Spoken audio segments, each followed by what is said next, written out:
अदब नाज़रीन, मैं सनम एजाज देख रहे हैं आप मुद्दा सनम के साथ। और आज का मुद्दा हम ना अपनी बात करेंगे ना किसी और की बात सुनेंगे। हम बात करेंगे आज के मुद्दे की शुरुआत करेंगे हम इन तस्वीर से जो श्रीनगर से आ रही हैं। ये तस्वीर श्रीनगर की board of professional entrance examinations का जो सेंटर है बागात का बरजुला के एरिया में है, वहां से कुछ तस्वीर हम विजुअल्स आपको दिखाएंगे।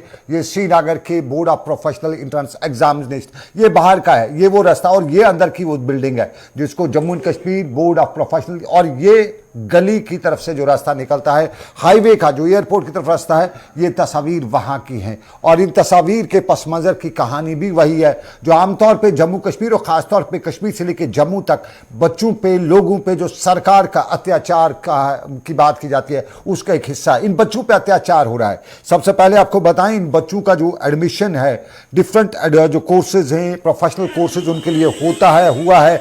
और यूजुअली यही होता है कि कश्मीर में इन कोर्सेज का जो 1 महीने, 1 साल, 9 महीने, 2 साल का होता है, 5-5, 6-6 साल लगते हैं। अब आज जनरल नर्सिंग कोर्स की बात करें, आज 18 महीने का कोर्स है, 3.5 साल में इसको कंप्लीट हुआ, 4 साल में रिजल्ट आया। रिजल्ट में भी 6 महीने, 3.5 साल, 18 महीने का कोर्स, यानी हम कह सकते हैं कि 3.5 साल डबल इसमें टाइम बच्चे का। और उसके बाद आज की ये सूरत हाल, अंदर की और तस्वीर दिखाइएगा, बाकी तस्वीर भी दिखाइएगा और इन तस्वीर में हम जरा और भी दिखाएंगे। ये अंदर की दूसरी तस्वीर है, ये तस्वीर भी देख लीजिए। ये है डेट शीट जो इस साल में है, ये मई के महीने में डेट शीट निकला है लेकिन अभी तक नहीं हुआ है। ये बाकी जो देखिएगा जुलाई का, मई का, आज दिसंबर खत्म होने का है, दिसंबर का दूसरा हफ्ता शुरू होने का है, साल खत्म होने का है। और अभी तक ये जो हमने उनकी board of professional entrance examination की वेबसाइट से ही निकाला है, हम अपनी कोई बात नहीं कहेंगे। और जरा ये तस्वीर जो है ये देखिएगा और इसके साथ जरा इन तस्वीर में हु हल्ला ये सब कुछ हुआ, वो बड़ी खतरा कह सकते हैं हम, डरावनी तस्वीर थी। लेकिन तस्वीर में जरा इन बच्चों की सुन लीजिएगा। पहले जरा हम सुनते हैं एक बच्चे की, वो क्या कह रहा है, उसके बाद इसको प्रोग्राम को आगे बढ़ाएंगे। हम यहाँ आए हैं लिटरल जीएनएम के लिए। हमने फॉर्म भरा था अप्रैल में। यहाँ पे 3 दिन से काउंसलिंग का चल रही है सर। हमारा नाम मेरिट लिस्ट में भी आया है काउंसलिंग के लिए सर। आज हम यहाँ पे आए, कल भी आए, ये बोल रहे हैं आपके लिए कोई कॉलेज अवेलेबल है ही नहीं। हमने बोला अगर कॉलेज अवेलेबल सीट्स हमारे लिए नहीं थी, ना गवर्नमेंट ना प्राइवेट, आपने क्यों मेरिट लिस्ट में हमारा नाम डाला है सर। हम सफर कर रहे हैं, हम सुबह 6 बजे घर से निकले और हम शाम को 8:30 पहुँचते हैं घर। और यहाँ अभी जेके वो भी हमने यहाँ पे प्रोटेस्ट किया हुआ है क्योंकि हमने अप्रैल में ये फॉर्म भरा है जीएनएम लेटरल एंट्री के लिए। इससे पहले हमने डिप्लोमा कोर्स किया है। जो डिप्लोमा कोर्स 18 मंथ्स का कोर्स है वो हमने 3.5 साल में कंप्लीट किया और 4 साल बाद हमारा जो रिजल्ट है वो आया। लेकिन आज ये हमें बोल रहे हैं कि फॉर्म भर के, फी भर के, काउंसलिंग लिस्ट में ला के, हमें मेरिट लिस्ट में ला के, रैंक वाइज लिस्ट में इवन ला के, ये हमें आज बोल रहे हैं कि हमारे पास सीट्स की अवेलेबिलिटी नहीं है। अगर इनके पास सीट्स की अवेलेबिलिटी नहीं थी तो इन्होंने हमें रैंक वाइज लिस्ट में क्यों लाया? इन्होंने हमें क्यों बोला कि 3 दिन की काउंसलिंग रहेगी? सर, इन्होंने खाली शेड्यूल ट्राइब और शेड्यूल कास्ट लह वालों को अंदर छोड़ा है, बाकी कोई कश्मीर के स्टूडेंट को अंदर नहीं छोड़ा है। हमारी इनके साथ कोई बात नहीं हो रही है। हमारी बस यही रिक्वेस्ट है कि हमें कोई सीट प्रोवाइड हो। अब जरा ये बच्चों की बात आपने सुनी, अब जरा हम दूसरी बात भी, जरा एडमिनिस्ट्रेशन को सुनिएगा। एडमिनिस्ट्रेशन क्या कहती है वो भी नोट कर लीजिएगा, क्योंकि एडमिनिस्ट्रेशन का वहां पे क्यों इन बच्चों को तंग किया जा रहा है, जरा वो उनकी भी सुन लीजिएगा, वो क्या बता रहे हैं। जीएनएम लेटरल एंट्री कोर्स के लिए चल रही है ये 2 दिन से, ये आज तीसरा दिन है। 2 दिन से बेसिकली जितनी भी सीटें थी गवर्नमेंट प्राइवेट सीटें वो भरी गई, 10 सीटें बची हैं कैटेगरीज में। बाकी अब सीटें चूंकि खत्म हो गई हैं, बच्चे बहुत ज्यादा थे तो मेरिट के हिसाब से मेरिट कम प्रेफरेंस, मतलब जो एक मेरिट और प्रेफरेंस इन्हीं बच्चों की थी, इन्हीं से हमने प्रेफरेंसेस ले ली, इनसे फॉर्म भरवाए तो वो चीज़ हो गई है। अब सीटें जब खत्म हो गई तो उनको क्या दे देंगे? नेचुरल सी बात है, क्योंकि अब या तो जितने बच्चे हैं इतनी सीटें होती तो प्रॉब्लम नहीं होती, सीटें तो लिमिटेड हर जगह होती हैं, तो वो हमने डिस्ट्रीब्यूट कर दी हैं जितनी भी, यही इन्हीं बच्चों को दी हैं और दी है मेरिट और प्रेफरेंस के हिसाब से दे दी जी। बाकी ये एहतजाज कर रहे हैं, मुझे लगता है इसमें कोई। चलिए, ये सरकारी इंतजामिया क्या कहती है। और इसी यही मुद्दा हमारा आज का जम्मू कश्मीर में प्राइवेट जो हमारे प्रोफेशनल कॉलेज हैं उस पर हमारा मुद्दा।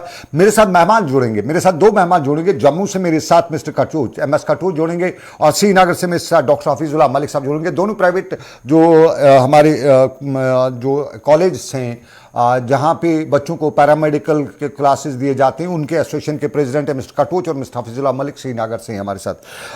बहुत शुक्रिया कटोच साहब, बहुत बहुत धन्यवाद, और मलिक साहब आपका भी बहुत बहुत शुक्रिया, आपने हमें ज्वाइन किया है। मलिक साहब और कटोच साहब, आपने दोनों ने सुना। मैं आपसे जानना चाहूंगा जरा, हमारे यहाँ कोविड के बाद दुनिया भर में पैरामेडिक्स के जो कोर्सेज हैं उनकी डिमांड बढ़ गई है, क्योंकि कोविड के बाद इस लोगों को पता चला कि वैल्यू ऑफ पैरामेडिक्स क्या है। जीएनएम या जनरल नर्सिंग जो है कोर्स, ये भी उसी में आता है। हमारे बाकी जो पैरामेडिक्स, क्या अभी आप सुन रहे थे, अथॉरिटीज बता रही थी सीटें भर गई है। हमारे जम्मू कश्मीर में भी प्राइवेट कॉलेज आप बहुत चलाते हैं जहां इस तरह की ट्रेनिंग वगैरह दी जाती है, क्या सीटें वहां पे भर गई? आपके कॉलेज फुल हो गए, कोई जगह नहीं आपके कॉलेजों में? मैं पहले कटोच साहब से जानना चाहूंगा, क्योंकि जम्मू में ज्यादा लोग प्रेफर करते हैं। क्या जम्मू में सब कॉलेज भर गए, आपके कॉलेजों में अब जगह नहीं है? तो मैं पिछले इस साल का नहीं, 2 साल का आपको पूरा ब्यौरा देता हूं। ये जो एडमिशन का जो प्रोसीजर जो है, ये बोपी के पास 2020 से स्टार्ट हुआ, और 2020 से जो लगातार जो एडमिशन बोपी हमारे प्राइवेट कॉलेजेस और गवर्नमेंट कॉलेजेस में कर रही, इसमें अगर आप 2020-21 का डाटा देखें तो लगभग 20,000 जो है वो दोनों साल में लगभग तो सीटें खाली रही, और बच्चों को ये मौका नहीं मिल सका कि वो आगे अपनी पढ़ाई जारी कर सकें। क्योंकि बोपी का जो प्रोसीजर जो था एडमिशन का, देखिए सेंट्रलाइज एडमिशन जो स्टार्ट हुई, एक अच्छा इनिशिएटिव था सरकार का। सरकार ने एक अच्छा निर्णय लिया कि सभी कॉलेज जो है वो सेंट्रलाइज एडमिशन हो, ताकि एक यूनिफॉर्मिटी स्टेट में बनी रहे। लेकिन बदकिस्मती से ये प्रोसीजर इतना लंबा हो गया कि पिछले साल की लगभग 8 से 9 महीने तक काउंसलिंग चली, और 2 साल में लगातार करीबन 8 से 9 महीने इन लोगों ने एप्लीकेंट्स को होल्ड में रखा, और इसमें बहुत सारे बच्चे जो हैं उनको परेशानी पैदा हुई। और इस साल भी अगर आप देखें, देखिए अप्रैल में एप्लीकेशन लगी, और अप्रैल में एप्लीकेशन के बाद अभी तक जो बच्चों का काउंसलिंग का जो शेड्यूल है वो अभी तक काउंसलिंग कंप्लीट नहीं हो सकी। और बच्चे जो आज जा रहे हैं वहाँ काउंसलिंग के लिए, ये लिस्ट भेजते हैं, लेकिन कॉलेज में सीटें खाली पड़ी हुई हैं। जैसे हम लोग नर्सिंग कॉलेजेस के जो जितने जो नर्सिंग कॉलेजेस हैं, जिनको उसमें आज भी लगभग 5-6 हजार सीट आज भी खाली पड़ी हुई है। पिछले 2 सालों में भी खाली रही, अभी भी सीट खाली पड़ी हुई है। तो लिहाजा मेरे को लगता है कि इन लोगों को, बच्चों को मौका देना चाहिए, और जो भी सीट खाली पड़ी हुई है उनको भरने के लिए इनको कोई मैकेनिज्म जो है वो इवॉल्व करना चाहिए। कुछ तस्वीर भी दिखाएंगे हम साथ साथ में, शहर की तस्वीर भी, और साथ साथ में हम थोड़ा सा नाम भी चेंज कर देंगे। नाम में मिस्टर कटोच का और नाम ये थोड़ा सा मेरे साथ हफीज साहब है। हफीज साहब खुशामदीद, आपका वेलकम, स्वागत आपका भी। कुछ नाम के साथ साथ आपको बताएं। मैं ज़रा हफीज साहब जानना चाहता हूँ, क्या हमारे कश्मीर में जो private nursing homes, private medical का ये जो पैरामेडिकल कॉलेज हैं, सब में बुकिंग हो चुकी है, सब फिट हो चुके हैं, कोई जगह खाली नहीं है? अब बोपी कहती है कि हमारे पास जगह नहीं है बच्चों को, क्योंकि बोपी ही आपके प्राइवेट कॉलेज में बच्चों को भेजती है ना, हमारे नर्सिंग होम में। मैं ये कहना चाहूंगा कि सबसे पहले प्रोसीजर को समझना चाहिए। मुझे लगता है ये प्रोसीजर ही प्रोसीजर है ही, तो बिल्कुल एफर्टलेस मेहनत में सारा कुछ हो रहा है। हमने पहले भी इस एडमिशन प्रोसीजर को एक बार रिलीज कीजिए आप, इसमें हमारी भी स्टेक होल्डर सारी सजेशन, इसके बाद आप सारा प्रोसीजर करेंगे। तो आप यही देख लीजिए कि प्रोसीजर चल रहा है, मार्च से प्रोसीजर स्टार्ट हुआ, एक साल अभी स्टूडेंट होल्ड करके रखे हुए हैं हमने। उसके बाद हम उनको अब कह रहे हैं तो हमारे पास नहीं, तो हमें उसको समझना चाहिए कि प्रोसीजर इफेक्टिव सारा, तो बच्चों की डिमांड सही है।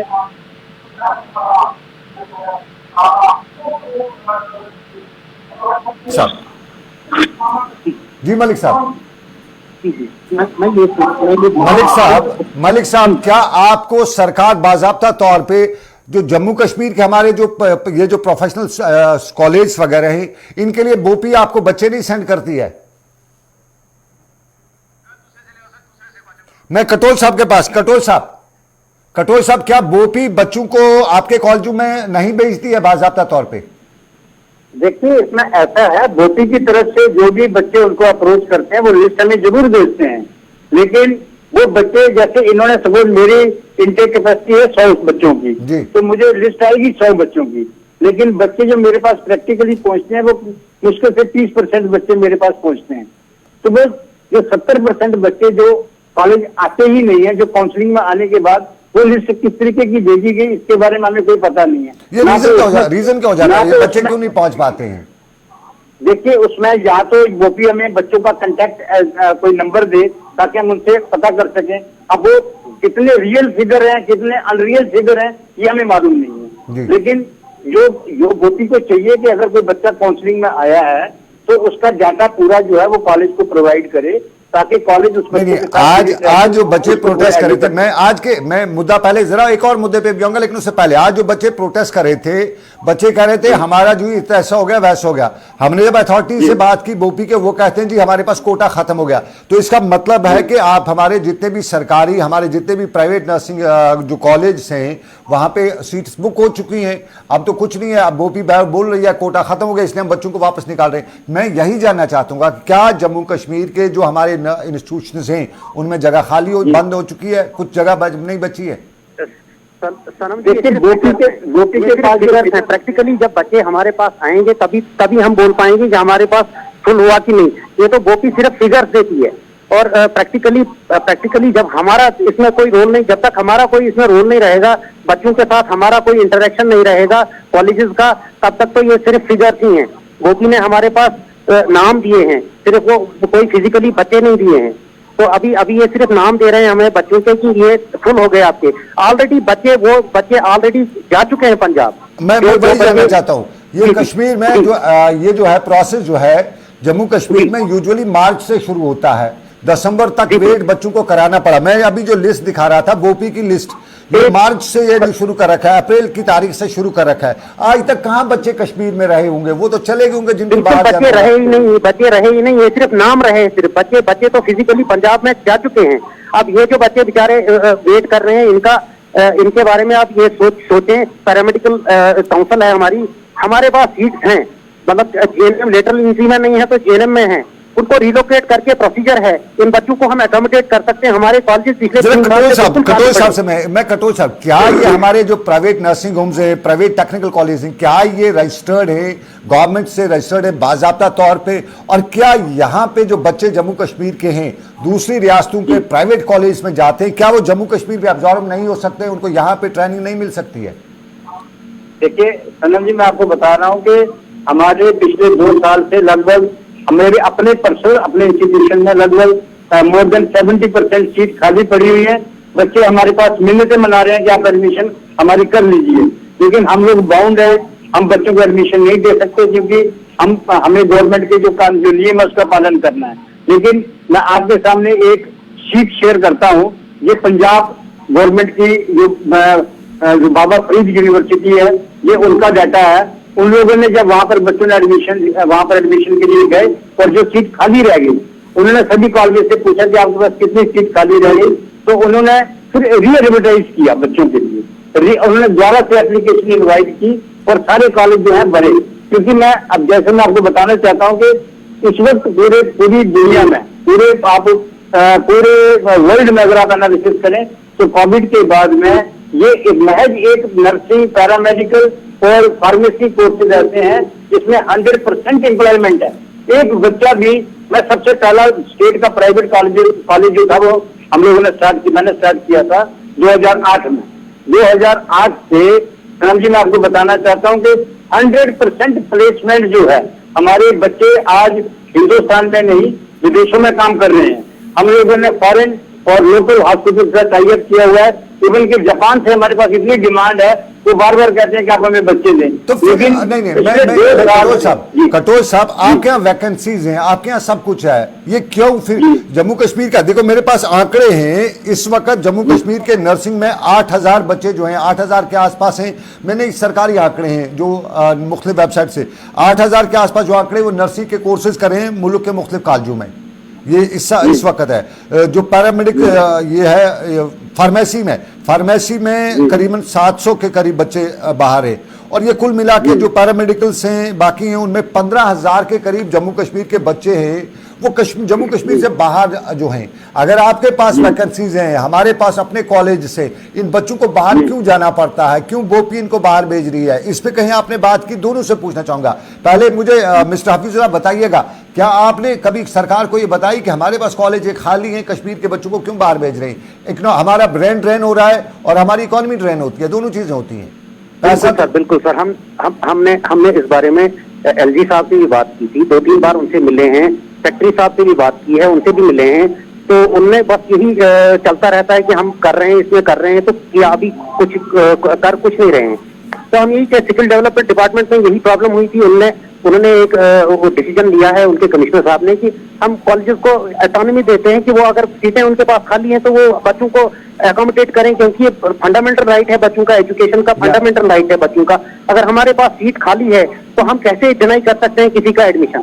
ये बच्चे बेचारे आपके सामने बच्चे हैं बाहर, तो हमारे पास सीट अवेलेबल हैं, हम इनको अकोमोडेट कर सकते हैं बच्चों को, सभी बच्चों को अकोमोडेट करता है। गवर्नमेंट कोई पॉलिसी बनाए, जैसे पॉलिसी स्किल डेवलपमेंट डिपार्टमेंट ने यही के स्किल डेवलपमेंट डिपार्टमेंट ने एडमिशन की पॉलिसी फ्रेम की है, वैसे ही हम सेम पॉलिसी उनको करते हैं। आप कटोच साहब से मैं अक्सर कटोच साहब अथॉरिटी से बात करता हूँ, वो कहते हैं प्राइवेट कॉलेज वाले अपनी सीटें बेच देते हैं, बाहर के बच्चों को एडमिशन देते हैं। क्या आपकी प्रायोरिटी बाहर के बच्चों को होती है या आप जम्मू कश्मीर के बच्चों को देते हैं? देखिए, हमारी सबसे पहले हमारी प्रायोरिटी लोकल बच्चों की है, लेकिन अभी हम बाहर के बच्चों को तो हम ले नहीं सकते हैं। क्यों बाहर के बच्चे तो हम लोग बाहर के बच्चे जम्मू कश्मीर में नहीं पढ़ सकते हैं मौजूदा जो कानून के मुताबिक।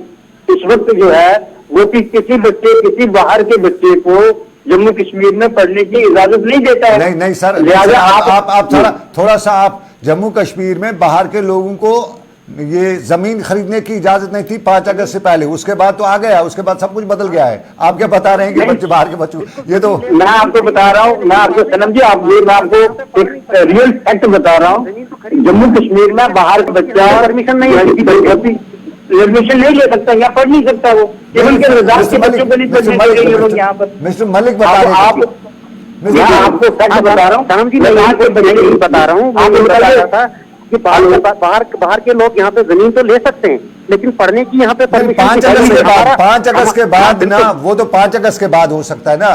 5 अगस्त के बाद ही ये हुआ है सर, ये 5 अगस्त के बाद ही हुआ है। हम तो यही बोलते हैं कि 5 अगस्त के बाद जो आप बोलते थे कि बाहर से यहाँ पे आ सकते हैं लोग, लेकिन आ सकते हैं क्यों? जमीन लेने तो आ सकते हैं, लेकिन पढ़ने के लिए यहाँ पे कोई नहीं आ सकता। उसमें आपके कॉलेज में बाहर के स्टूडेंट्स नहीं है? बिल्कुल परमिशन गवर्नमेंट परमिट नहीं करती हमें बाहर के स्टूडेंट। तो आपके कॉलेज में हमारा बच्चा, हमारे कॉलेज खाली हैं, हमारे बच्चे बाहर जाके पंजाब जाके लाखों रुपए फीस जमा करते हैं, हमारा रेवेन्यू सारा ड्रेन हो रहा है, लेकिन वहां का बच्चा हम यहाँ नहीं पढ़ा सकते, हम यहाँ पे इंडस्ट्री नहीं लगा सकते। हमारी स्टेट टूरिज्म स्टेट है, यहाँ पे इंडस्ट्रीज का हम यही तो बोलते हैं इनको गवर्नमेंट से, हमारी यही रिक्वेस्ट है कि यहाँ पे एजुकेशन हब होना चाहिए। College is something different, we are discussing college, we are discussing नहीं वही सनम जी वही मैं बोल रहा हूँ कि कॉलेज समथिंग डिफरेंट है। रेवेन्यू हमने बाहर से लाना है तो इंडस्ट्री लगा के नहीं लाए, हम एक एजुकेशन हब बनाए यहाँ पे। कटोच साहब ये जम्मू में भी है, जम्मू में तो कहते हैं बड़ा चीज है। सनम जी मैं सरकार को यही हम लोग बार बार चेता रहे हैं, हालांकि सरकार इसके ऊपर असरता काम भी कर रही हो, लेकिन ये एक बहुत बड़ा फ्लॉ है कि जम्मू कश्मीर में, क्या जम्मू सूबे में, क्या कश्मीर सूबे में कहीं से कहीं पर भी बाहर का बच्चा पढ़ नहीं सकता है। आपके कॉलेज आज की डेट में आपके कॉलेज रजिस्टर्ड है, रिकॉग्नाइज्ड है, उनमें कहीं बिल्कुल ये government of Jammu and Kashmir से रिकॉग्नाइज्ड है, Indian nursing council, pharmacy council से अप्रूव्ड है और लोकल यूनिवर्सिटी से एफिलिएटेड है, लेकिन यहाँ पर बाहर का बच्चा जो है वो यहाँ नहीं पढ़ सकता आज की डेट में। ये मतलब जो भी इन्होंने कानून अभी लाया है, इस कानून में ये बाहर के बच्चों को प्रोहिबिट करता है यहाँ पढ़ने के लिए, तो इस कानून को इन्होंने बदलना चाहिए। हमने गवर्नमेंट को इसमें मेमोरेंडम भी दिए, उनको आगाह भी किया है और इसके ऊपर शायद काम भी कर रही होगी सरकार, लेकिन आज तक इस वक्त तक, और मैं आपको सबसे बड़ा इस बता रहा हूँ कि आप देखिए बहुत बड़ी बात है, जम्मू कश्मीर जो बोर्ड है यहीं से लद्दाख के बच्चे भी पढ़ के जाते हैं, लेकिन लद्दाख के बच्चों को भी जम्मू कश्मीर में प्राइवेट कॉलेज में पढ़ने की इजाजत नहीं है। आप इसमें अब आप खुद इसमें आप अंदाजा लगाइए कि किस तरीके की व्यवस्था जो कायम हो रही है, इसको देखने की जरूरत है सरकार को। और ये पढ़ाई तो कम से कम इसमें किसी तरीके की पाबंदी नहीं होनी चाहिए। पढ़ाई आज हमारे बच्चे जो है, हम लोग हमारे जम्मू कश्मीर के बच्चे हिमाचल में, पंजाब में, इवन के कहीं भी दुनिया के किसी कोने में भी पढ़ने के लिए वो फ्री हैं, लेकिन बदकिस्मती से जो हिंदुस्तान के बाकी रियासतों के बच्चे जम्मू कश्मीर में नहीं पढ़ सकते। ये बहुत बड़ी, मैं कहूँ बहुत बड़ा खला है हमारे सिस्टम के अंदर। और दूसरी बात, जो सबसे इम्पोर्टेंट बात मैं करने जा रहा था कि सरकार जो है अनएम्प्लॉयमेंट, क्योंकि आपको मालूम है कि जम्मू कश्मीर इस वक्त हिंदुस्तान में अनएम्प्लॉयमेंट में सबसे ज्यादा, सबसे ऊपर है। मोर देन 25% युवा जो यहाँ के जो है वो अनएम्प्लॉयड है। लेकिन जिन पाठ्यक्रमों से, जिन कोर्सेज से एम्प्लॉयमेंट बढ़ती है, उन कोर्सेज में गवर्नमेंट ने पढ़ने में और पढ़ाने में पाबंदियां लगा दी हैं। बच्चा पढ़ना चाहता है, कॉलेज पढ़ाना चाहता है, और सुप्रीम कोर्ट भी कहता है कि आपको private unaided colleges, we are not funded by the government. मुझे जरा हफीजुल्लाह मलिक साहब को भी टाइम देने, वो का वेट कर रहे हैं। मलिक साहब, आज बच्चे प्रोटेस्ट कर रहे थे, ये बच्चे प्रोटेस्ट कर रहे थे, अथॉरिटीज कुछ और बोल रही हैं। जेन्युइन बच्चों का प्रोटेस्ट है आज का, इनकी बात सही है। सुबह इस कड़ाके की ठंड में उनको बाहर लाना, उसके बाद सनम जी इनका प्रोटेस्ट बिल्कुल जेन्युइन है। ये 3000 बच्चे हैं, अभी हम भोपी में अब 25,000 बच्चे और होल्ड करके रखे हैं डिग्री कोर्सेज वाले। उसके बाद 14,000 बच्चे और पैरामेडिकल कोर्सेज, डिप्लोमा कोर्सेज वाले, उनको भी होल्ड करके रखा है। तो वो भी सड़कों पे आ जाएंगे। ये इनको सोचना चाहिए। मुझे मैं सरकार से यही अपील करता हूँ कि आप स्टेक होल्डर्स को बुला के एक एडमिशन पॉलिसी फ्रेम करेंगे। मैं ये जरा एक चीज, बोपी कभी हमारे यहाँ जो साबका चेयरमैन था गुलजार, जो जिसके लिए वो बड़ा मशहूर नाम भी था यहाँ पे, उसकी वजह से बोपी बड़ा सुर्खी में रहा था। बोपी कोई क्लीन एजेंसी नहीं है सनम जी, बोपी कोई क्लीन एजेंसी नहीं है। उनका चेयरमैन एक तो अभी भी आपको पता ही है सारा। हाँ, तो नीचे वाला वो स्टाफ चेयरमैन को हटा के सारा नहीं होता है, स्टाफ वही है सारा बोपी का। डेटा सारा मैन पावर की कमी है, या मैन पावर की वहाँ पे कमी है बोपी में, क्या वहाँ पे? जी, मैन पावर की कमी का नहीं बोल सकते। मैन पावर की कमी का वही बोलेंगे अगर उनके पास मैन पावर की कमी है। तो ये पैरामेडिकल काउंसिल को दे दें, ये सारा पैरामेडिकल के एडमिशन उनको दे दें। पैरामेडिकल काउंसिल हमारी यहाँ पे इंप्लेस है, नर्सिंग काउंसिल यहाँ पे बनी हुई है, वो कर सकते हैं। ये अगर ये नहीं कर पाते हैं, बच्चों को एक साल होल्ड करके रखना, ये मतलब 25,000 बच्चों का एक साल जाया करना। 25,000 मुझे एक डाउट हो रहा है आज, मुझे बोपी पे एक डाउट हो रहा है कटोच साहब, मुझे डाउट ये हो रहा है, अगर ये मैंने इनकी जो मैंने दिखाई वोटर इनकी लिस्ट वगैरह भी, डेट शीट वगैरह, अगर अप्रैल में एडमिशन प्रोसेस शुरू हुआ है, आज तक ऑन होल्ड, आज तक नहीं कर पाए, तो कोई बच्चा वेट नहीं करेगा। ये देखिए आपके टेलीविजन स्क्रीन पर है जो ऑनलाइन एप्लीकेशन की तारीखें लगी हुई है, हमने तो वेबसाइट से, अगर आज तक ये एडमिशन प्रोसेस नहीं हुआ है तो कहीं ना कहीं कोई नेक्सस तो नहीं है बाहर के काजू से? बोपी उनके साथ मिला हुआ, कहता है हम डिले करते जाएंगे, आप तब तक बच्चे को ट्रेन करते जाओ। ये कहीं वो मामला तो नहीं है? मैं खुद बात कहता हूँ, मैं बिना डर के कहता हूँ। सनम जी बच्चे तो अभी यही पिछली बार भी बच्चों का प्रोटेस्ट हुआ था, तो बच्चे तो यही बोल रहे हैं कि बोपी के जो लोअर स्टाफ है वो हमें बाहर पंजाब जाने के लिए बोलते हैं। वो लोग उनको बच्चों ने पिछली बार बात करता हूं, मैं मुंह फट हूं इस मामले में, मुझे नेक्सस लगता है बोपी कहीं ना कहीं इन्वॉल्व है इन बच्चों को, कश्मीर के बच्चों को बाहर के कॉलेजों के साथ, क्योंकि वो बड़े कॉलेज हैं, उनका हो सकता है बड़ा नेक्सस भी हो कहीं, क्योंकि अपने कॉलेज होते हुए 9 महीने एडमिशन प्रोसेस में लगना, इससे बड़ा अलमिया क्या हो सकता है स्टेट का? बच्चों ने पिछली बार तो मीडिया पे आके ये बातें बोली थी जो आप बोल रहे हैं। बच्चों ने पिछली बार मीडिया पे आके ये बातें बोली हैं। अब हमारे पास कटोच साहब ने दुनिया देखी है क्या? आपको मुझे लगता है, मैं अपनी बात कह सकता हूँ, दो कहने का मुझे अंदाजा हो रहा है कुछ ना कुछ, क्योंकि कश्मीर में हमने इस तरह के वाक़ात बहुत देखे हैं। आपका ये 9 महीने एडमिशन प्रोसेस में बोपी की तरफ से लगना या लगाना, इसके पीछे की कहानी कुछ समझ आती है किसी को? देखिए सनम जी, एक सरकार द्वारा एक एकेडमिक कैलेंडर इशू हुआ। सरकार ने एक एकेडमिक कैलेंडर इशू किया जिसमें सरकार ने कहा कि बच्चों को एडमिशन जो है वो जुलाई अगस्त में हो जाना चाहिए। जून से लेकर के अगस्त तक का टाइम दिया। अगस्त जो है एक लास्ट डेट होती है, और अगस्त के बाद आप बता दीजिए, ये इन्होंने एप्लीकेशन लेने के बाद इन्होंने कभी भी वो कैलेंडर फॉलो नहीं हुआ। आप खुद अपने ऑर्डर को डिफाई करते हैं। अब इससे बड़ी, मैं समझता हूँ इससे बड़ी बदकिस्मती क्या हो सकती है? और बच्चों का कैरियर जो है, आप अंदाजा लगाएं कि जो हमारे जितने बच्चे हमारे निकल रहे हैं, इन बच्चों को मार्केट में 1-1, 2-2 साल का, 3-3 साल का इनको कंपटीशन बढ़ रहा है, इनका टाइम वेस्ट हो रहा है। 2-2, 3-3 साल इनके वेस्ट हुए और इनको मार्केट में कितना कंपटीशन को फेस करना पड़ा। चलिए कटोच साहब, अब आने वाले टाइम में भी ये दिक्कतें और बढ़ने वाली हैं। और ये सरकार, अगर मैं तो सरकार से द्वारा पुनः आग्रह करता हूँ, अपने प्रिंसिपल जो हमारे सेक्रेटरी साहब हैं, हमारे एलजी साहब हैं, हमारे एडवाइजर साहब हैं, और यूपी के जो आला कमान जो हैं, वो कम से कम इसमें कोई संज्ञान ले। चलिए, और कोई एक पॉलिसी, संज्ञान लेने की बात है, पॉलिसी बनाने की जरूरत है। बहुत बहुत शुक्रिया। पंजाब और हिमाचल गवर्नमेंट बच्चों के इंटरेस्ट में, बच्चों के इंटरेस्ट में पॉलिसी फ्रेम करने की जरूरत है। बहुत बहुत शुक्रिया मिस्टर हफीजुल्लाह डॉक्टर साहब और डॉक्टर हफीजुल्लाह मलिक साहब ने, और उसके साथ साथ कटोच साहब, दोनों का बहुत बहुत शुक्रिया मुझे ज्वाइन करने के लिए। श्रीनगर से हफीजुल्लाह मलिक साहब थे और जम्मू से कटोच साहब थे। ना इस साल कोई हड़ताल हुई, सरकार भी कहती है, हमने भी देखा, ना बंद हुआ ना हड़ताल हुई, सबको दफ्तर खुले रहे। सरकार कहती है अकाउंटेबिलिटी है, मुलाजमी को वक्त पे ड्यूटी पे आना है। फिर इस बोपी को एक साल, जो 3 महीने में कंप्लीट करना था, ये 1 साल, आज जो बच्चों की काउंसलिंग हो रही है, ये 1 साल क्यों लग रहा है? इनका जो वेबसाइट देखिए, वहां पे डेट्स देखिए, उसके बाद डेट्स के बाद लगता है 2-3 महीने में मुकम्मल होना चाहिए।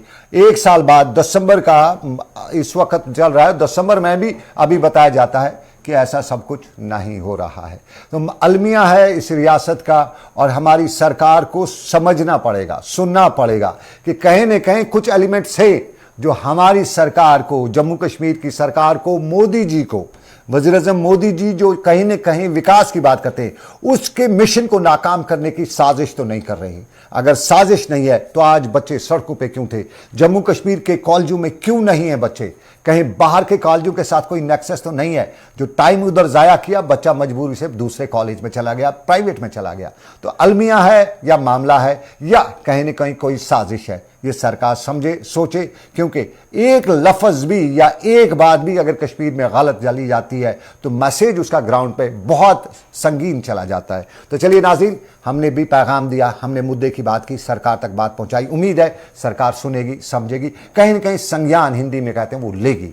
तो अभी बस इतना ही, दीजिए इजाजत, रखिए अपना ख्याल, दुआओं में मुझे भी रखिएगा याद। आपके लिए आ रहा है दूसरा खास प्रोग्राम, सिर्फ मुझे दीजिए इजाजत। अल्लाह हाफिज।